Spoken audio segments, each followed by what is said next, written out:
Even SP સાહેબ ને મારા કક્ષાએ જે લોકો હુમલો કરવા આવ્યા તેને હું ઓળખતો નથી અને એની હારે મારે કોઈ લેવા દેવા નથી. તો એને કોના હિસાબે કર્યું? જોકે આ તો સ્પષ્ટ જ છે કે મને ફેસબુક ના માધ્યમથી જે ઓલો હુમલો થયો એટલે એના અનુસંધાને રાજકીય જ થયો છે. એટલે સાહેબ આમાં યોગ્ય પોલીસ તપાસ કરીને મૂળ સુધી પહોંચે અને અમને પોલીસ રક્ષણ આપે એવી અમારી માંગણી છે.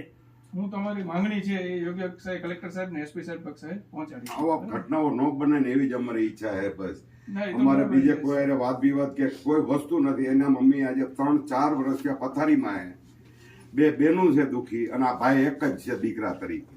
એટલે આ જે કોઈ કરવા વાળાને કઈ યાર આવું કરો કરવાની જગ્યાએ કેટલી કાંક ખુલ્લે આમ કરો. હું કહું છું તમારી જે મને કરવું હોય તો કોઈને પડકાર કરીને કરો. બરાબર છે, તમારી રજૂઆત છે હું કલેક્ટર સાહેબ અને એસપી સાહેબ કક્ષાએ યોગ્ય પહોંચાડી દઈશ. બરાબર, એનું તમે શ્યોર રહ્યો કે તમારી રજૂઆત પ્રમાણે હું ત્યાં સુધી પહોંચાડી દઈશ. ધન્યવાદ. Thank you.